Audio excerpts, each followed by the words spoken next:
আজি আপোনালোকক মই জনাবলৈ পাই ভাল পাইছো যে প্ৰথম ইলেকশ্যনত জিকি আহিয়েই আমি যি 8,72,739 গৰাকী মহিলাই ঋণৰ টকা নিয়মীয়াকৈ ঘূৰাই দি আছিলে কিন্তু কোভিডৰ বাবে লোনৰ টকা ঘূৰাই দিবলৈ কষ্ট পাইছিলে তেনেকুৱা 8,72,739 গৰাকী মহিলাক আমি তেওঁলোকৰ ঋণৰ বাকি থকা মূল্য বা 25,000 টকালৈকে আমি তেওঁলোকৰ বেংক একাউণ্টত টকা জমা দিছিলোঁ তাৰ পিছৰ বছৰত যিসকল মহিলাই লোন ঘূৰাই দি আছিলে কিন্তু 3 মাহ লোন ঘূৰাই দিব পৰা নাই তেখেতসকলকো আমি 25,000 টকাৰ সাহায্য আগবঢ়াইছিলোঁ আৰু ইয়াতো 1 লাখ মহিলা উপকৃত হৈছিলে প্ৰথমখন আঁচনিৰ বাবে 1600 কোটি টকা আৰু দ্বিতীয়খন আঁচনিৰ বাবে আমি 200 কোটি টকা চৰকাৰৰ পৰা খৰচ কৰিছিলোঁ আজি আমি ইয়াৰ পিছত আমি চাইছিলোঁ যে কোন মহিলাই 25,000 টকালৈকে লোন লৈছে আৰু টকা ঘূৰাই দিব পৰা নাই তেনেকুৱা 2,22,950 গৰাকী মহিলাক যোৱা বছৰ লোকসভা ইলেকশ্যনৰ আগে আগে তেওঁলোকে লোন লোৱা 291 কোটি টকা বেংকত চৰকাৰে জমা দি তেওঁলোকক আমি এনেকে মিটিং পাতি নো ডিউ সাৰ্টিফিকেট হাতত আমি তুলি দিছিলোঁ আজি আমি একেটা কামকে পুনৰ এবাৰ কৰিব খুজিছোঁ যোৱাবাৰ 25,000 টকালৈকে যিসকলে লোন লৈছিলে তেওঁলোকৰ লোন আমি ঘূৰাই দিছিলোঁ আজি আমি 50,000 টকালৈকে যিসকলে লোন লৈছিলে তেওঁলোকৰ টকা চৰকাৰে বেংকত জমা দিলে আৰু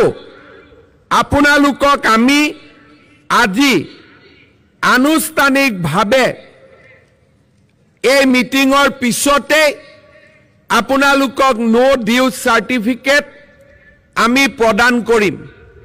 ইয়াৰ ফলত ইমান দিনে লোনত মানসিকভাৱে অশান্তিত থকা মাজে মাজে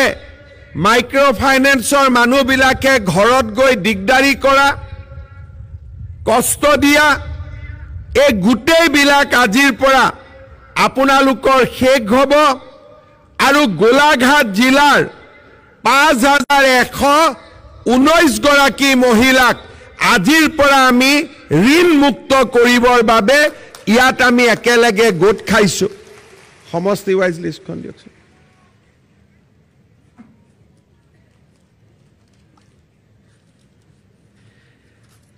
আজি আমাৰ যিসকল আইমাতৃ ইয়াত উপস্থিত আছে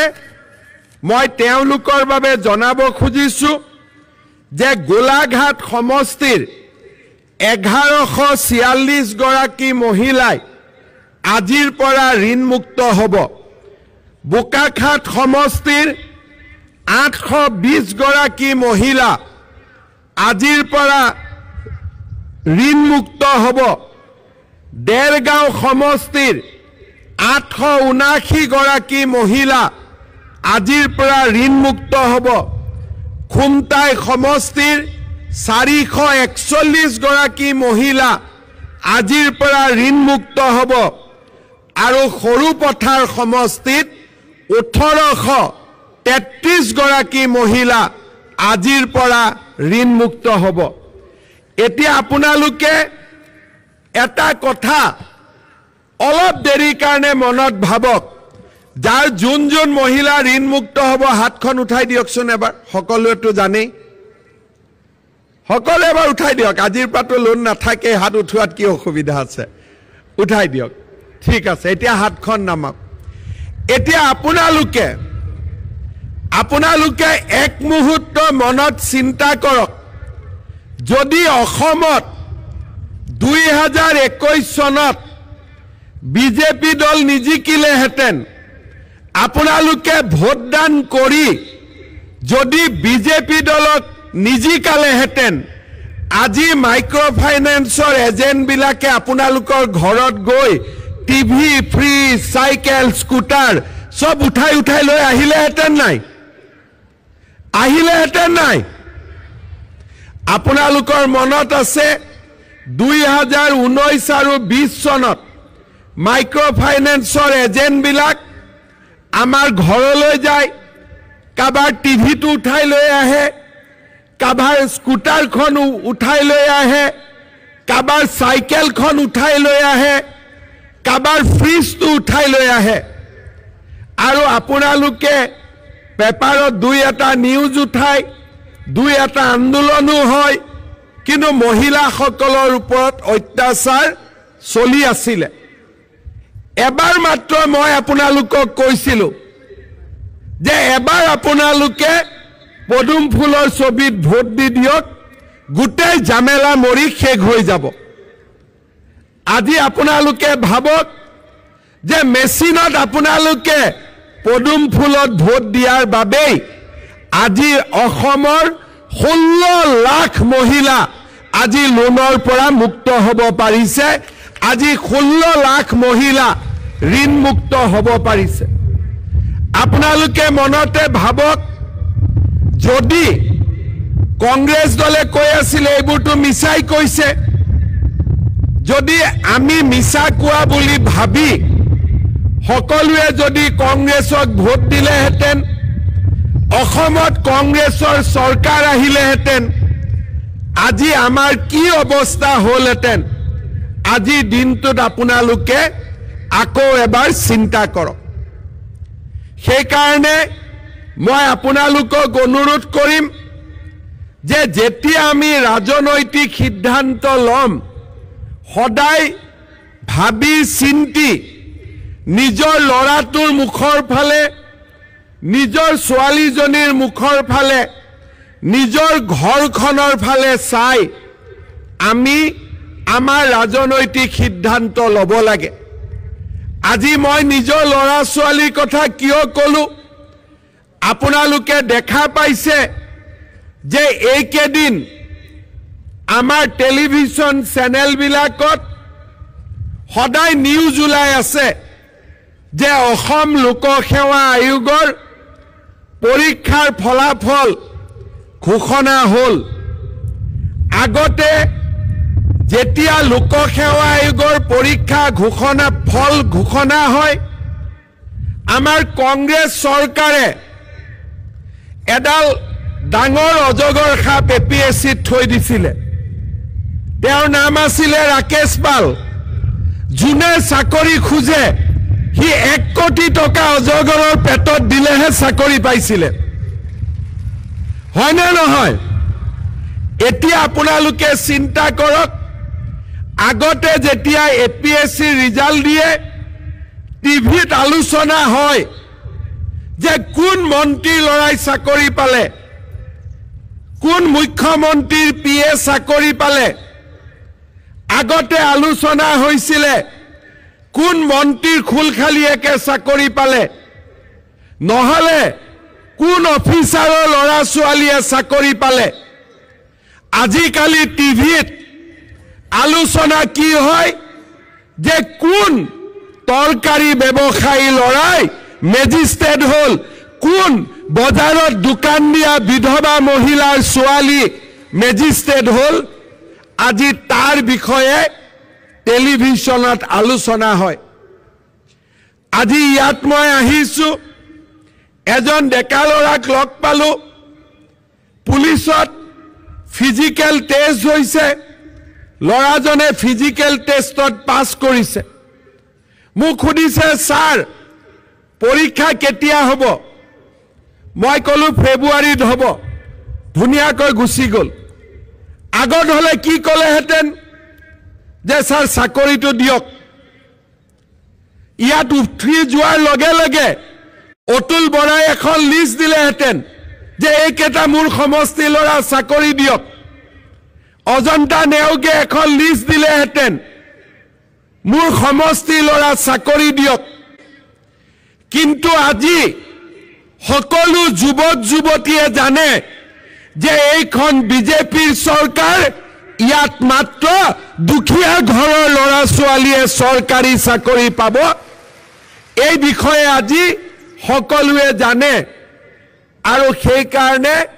মোৰ ওচৰত কোনেও চাকৰিৰ এপ্লিকেশনো নিদিয়ে প্ৰথমতে দিছিলে আজিকালি এপ্লিকেশনো নিদিয়ে মাত্ৰ খবৰ লয় ৰিজাল্ট কেতিয়া দিব পৰীক্ষা কেতিয়া ওলাব আকৌ বিজ্ঞাপন কেতিয়া ওলাব আজি আমাৰ অসমত আপোনালোকে যেনেকে মাইক্ৰ ফাইনেন্সৰ লোনৰ পৰা মুক্তি পালে সেই ধৰণে এটকাও ঘোষ নিদিয়াকৈ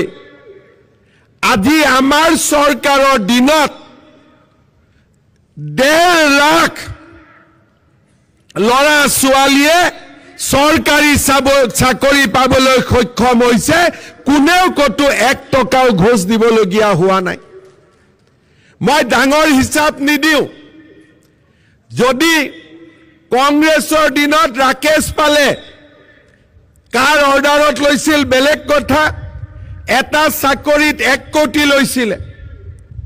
মই এবাৰ আমাৰ শিক্ষা মন্ত্ৰী আছিলো ইন্সপেক্টৰ অফ স্কুল বিলাকৰ এখন মই মিটিং পাতিছিলো মই মিটিঙত এজন ইন্সপেক্টৰক খুদিছিলো যে আপুনি কথাই প্ৰতি শিক্ষকসকলৰ পৰা টকা কিয় লয় শিক্ষকজনে মোক থিয় হৈ ক'লে যাৰ সঁচা কথাটো কম নে ছাৰ মিছা কথাটো কম মই বোলো সঁচা কথাটোৱে কক ছাৰ মই চাকৰি পাবৰ কাৰণে গাঁৱৰ পৰা সুদ লৈছো 20 লাখ টকা মাহত 10% ইন্টাৰেষ্ট মই যদি মানুহৰ পৰা টকা নলওঁ মই সুদৰ টকা কেনেকৈ ঘূৰাই দিম এই আছিল অসমৰ পৰিৱেশ আজি আপোনালোকে চিন্তা কৰক অসমত যদি কংগ্ৰেছৰ চৰকাৰ আহিলেহেঁতেন মাইক্ৰ ফাইনেন্সৰ লোনৰ পৰা কোনোবাই মুক্তি পালেহেঁতেন নেকি আজি যদি অসমত কংগ্ৰেছৰ চৰকাৰ আহিলেহেঁতেন এনে স্বচ্ছ নিযুক্তি 1.5 লাখ ল'ৰা ছোৱালীৰ আজি নিযুক্তি সম্ভৱ হ'লহেঁতেন নেকি আজি ল'ৰা ছোৱালীয়ে মোক সমষ্টিত গ'লে কয় যে ছাৰ ষ্টেডিয়ামখন বনাই দিব মই খুদু ষ্টেডিয়ামখন কিয় লাগে বোলে ছাৰ পুলিচত দৌৰিব লাগিব নহয় তাৰ কাৰণে ষ্টেডিয়ামখন লাগে আপোনালোকে চিন্তা কৰক আজি আমাৰ যুৱক সমাজৰ মানসিকতাৰ কিমান পৰিৱৰ্তন হ'ল চাকৰি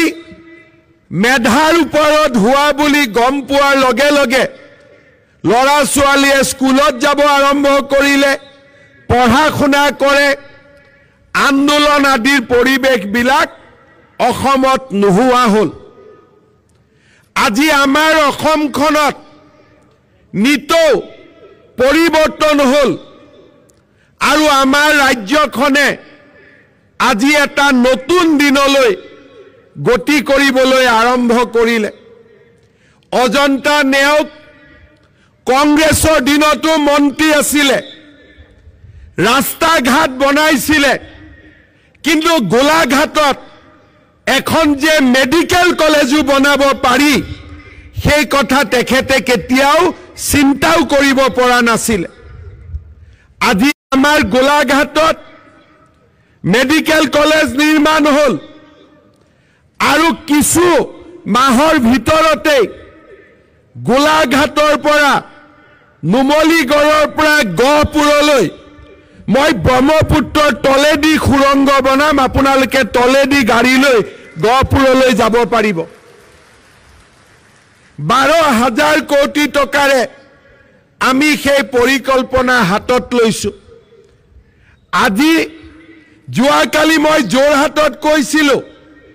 যে মানুহে আগতে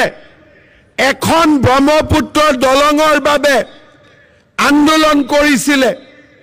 আজি আমি অসমৰ জিলাই জিলাই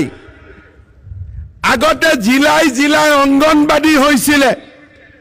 এতিয়া আমি জিলাই জিলাই ব্ৰহ্মপুত্ৰৰ ওপৰত দলং বনাব লৈছোঁ। তিনিচুকীয়াত ধলা শদিয়াত দলং হ'ল, ডিব্ৰুগড়ত বগীবিলত দলং হ'ল, শিৱসাগৰত কৰিব পৰা নাই, যোৰহাট আৰু মাজুলীৰ ওপৰত দলঙৰ কাম হ'ল। আজি নুমলীগড় আৰু গহপুৰৰ ওপৰত গোলাঘাট আৰু বিশ্বনাথ জিলাক সামৰি ব্ৰহ্মপুত্ৰৰ তলেদি সুৰংগ হ'ব। নগাঁও আৰু শোণিতপুৰ জিলাত কলীয়া ভোমোৰাৰ দ্বিতীয়খন দলং হ'ল আৰু অহা কিছুদিনৰ পৰাই দৰং আৰু মৰিগাঁও জিলাক লৈ ব্ৰহ্মপুত্ৰৰ ওপৰত দলং হ'ব। ফেব্ৰুৱাৰী মাহত দৰং আৰু কামৰূপ মহানগৰ জিলাক লৈ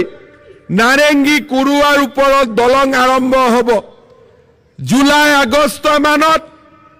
কামৰূপ মহানগৰ জিলাত গুৱাহাটী উত্তৰ গুৱাহাটীৰ মাজত দলং উদ্বোধন হ'ব। যোৱা 20 দিন আগতে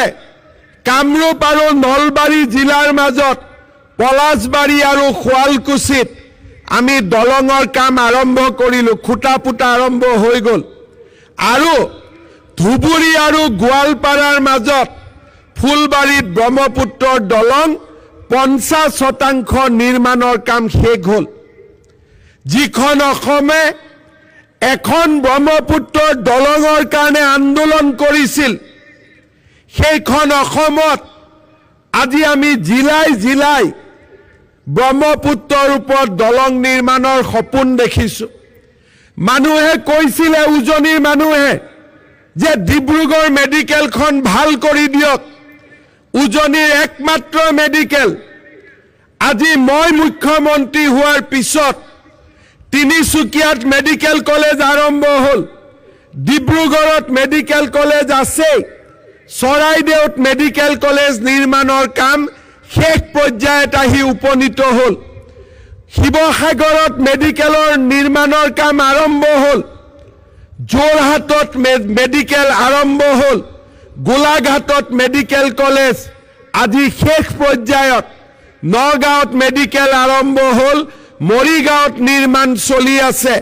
কামৰূপ, মঙলদৈ, নলবাৰী, কোকৰাঝাৰ, বঙাইগাঁও, ধুবুৰী প্ৰতিখন জিলাতে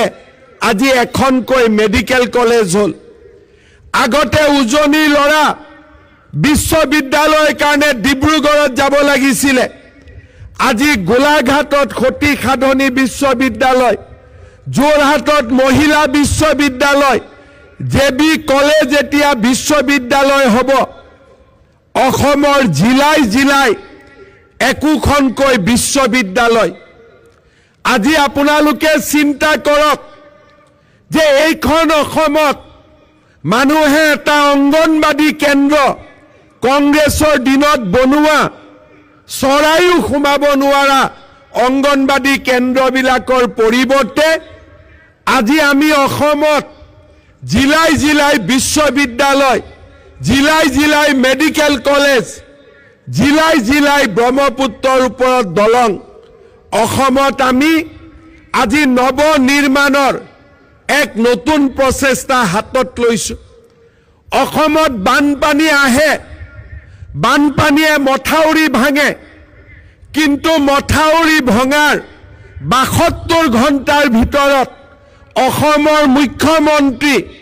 মথাউৰি ভঙা স্থানত উপস্থিত হোৱা, ভঙা মথাউৰি বানপানীৰ মাজতে 20 দিন 25 দিনৰ ভিতৰত ভঙা মথাউৰিক জোৰা লগোৱা আৰু 2 মাহৰ ভিতৰত বানপানীত ক্ষতিগ্ৰস্ত লোকলৈ সাহায্য বিতৰণ, এই ধৰণৰ কাম আমাৰ ৰাজ্যখনত আগত কেতিয়া হৈছিল আপোনালোকে মনত পেলাব পাৰে। আজি আমি গোলাঘাট জিলাত বানে ক্ষতিগ্ৰস্ত কৰা 2011টা পৰিয়ালক মাতি আনিছো বান সাহায্য দিবৰ বাবে সেইদৰে মই জনাবলৈ পাই ভাল পাইছো যে আজি বান সাহায্য পোৱা 2011টা পৰিয়ালৰ ভিতৰত বোকাখাতৰে 1970টা পৰিয়াল বোকাখাতৰ পৰাই সন্নিবিষ্ট হৈছে যোনে আজি আমাৰ এই অনুষ্ঠানৰ জৰিয়তে সাহায্য লাভ কৰিব শ্ৰদ্ধা ৰাইজ আজি আমি চেষ্টা কৰিছো যে আপোনালোকৰ হাতত যিসকলৰ ঘৰত ৰেচন কাৰ্ড নাই তেওঁলোককো যাতে 15 তাৰিখৰ ভিতৰত আমি ৰেচন কাৰ্ড দিব পাৰো বেংকৰ নো ডিউ সাৰ্টিফিকেটো আমি এই মাহতে দিবৰ বাবে ততাতয়া কৰিছো কাৰণ ইয়াৰ পিছত দুটা ডাঙৰ আঁচনি আপোনালোকৰ বাবে আহি আছে ইলেকশ্যনৰ সময়ত মই আইমাতৃসকলক কৈছিলো যে অসমৰ যিবিলাক আত্মসহায়ক গোটৰ সদস্য আছে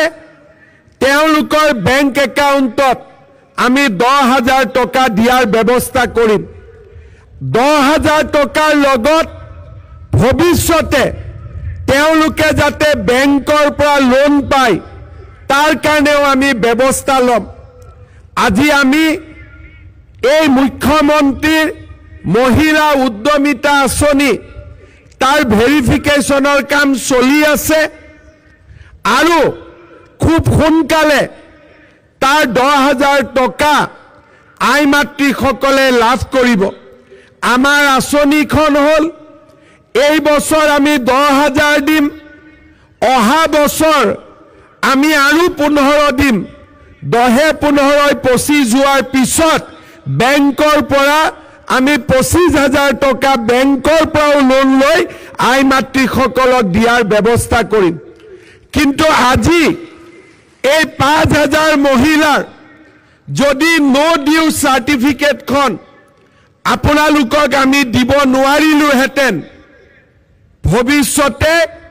আপোনালোকক বেংকে কেতিয়াও আৰু লোন নিদিলেহেঁতেন আজি আপোনালোকক ততাতয়াকৈ মহিলা উদ্যমিতা আঁচনিৰ তালিকা প্ৰকাশ পোৱাৰ আগতে আমি আপোনালোকক নো ডিউ সাৰ্টিফিকেটখিনি দিব বিচাৰিছিলো যাতে আপোনালোকে মহিলা উদ্যমিতা আঁচনিৰ পৰা বঞ্চিত হ'বলগীয়া নহয় ঠিক তেনেধৰণে অহা 15 তাৰিখে আমি ৰাজ্যখনত ৰেচন কাৰ্ড নথকা পৰিয়ালক ৰেচন কাৰ্ড দিব চেষ্টা কৰিছো কাৰণ 15 তাৰিখৰ পৰা 28 তাৰিখৰ ভিতৰত আমাৰ গাঁৱে গাঁৱে বুথ কেন্দ্ৰই অৰুণোদয় আঁচনিৰ নতুন হিতাধিকাৰীসকলক নিৰ্বাচন কৰা হ'ব এইবাৰ আমি এই যেতিয়া গাঁও সভা পাতিম পুৰণা হিতাধিকাৰীসকলেও আৰু এবাৰ নিজৰ নাম দিব লাগিব কাৰণ পুৰণা হিতাধিকাৰীৰ কাৰোবাৰ ঘৰত হয়তো চাকৰি পাইছে কাৰোবাৰ হয়তো আৰ্থিক অৱস্থা ভাল হৈছে আৰু কোনোবা হিতাধিকাৰী হয়তো আমাৰ এই পৃথিৱীৰ পৰা আঁতৰি গৈছে সেই কাৰণে 15 তাৰিখৰ পৰা 28 তাৰিখৰ ভিতৰত আমি পুৰণা হিতাধিকাৰীসকলকো আকৌ এবাৰ নিৰ্বাচন কৰিম আৰু গোলাঘাট জিলাৰ গোলাঘাট বোকাখাত দেৰগাঁও খুমটাই সৰুপথাৰত অতিৰিক্ত কৰি আৰু 10,000 কৰি মহিলাক আমি অৰুণোদয় আঁচনি দিয়াৰ বাবে আমি হিতাধিকাৰী নিৰ্বাচন কৰিম নিৰ্বাচনৰ সময়ত মই কৈ গৈছিলো যে অৰুণোদয় নোপোৱা আইমাতৃসকলক আমি অৰুণোদয় আঁচনি দিবৰ বাবে চেষ্টা কৰিম আজি মই আপোনালোকক জনাব খুজিছো যে অহা 15 তাৰিখৰ পৰা 28 তাৰিখৰ ভিতৰত গোলাঘাট সমষ্টিত আমি 29,205 গৰাকী মহিলাক, বোকাখাটত 29,205 গৰাকী মহিলাক, দেৰগাঁৱত 29,205 গৰাকী মহিলাক, খুমটাইত 29,205 গৰাকী মহিলাক আৰু সৰু পথাৰত 29,205 গৰাকী, অৰ্থাৎ আমাৰ গোলাঘাট জিলাত 1.5 লাখ মহিলাক আমি অৰুণোদয় আঁচনিৰ বাবে এই মাহৰ 15 তাৰিখৰ পৰা 28 তাৰিখৰ ভিতৰত আমি নিৰ্বাচন কৰিম।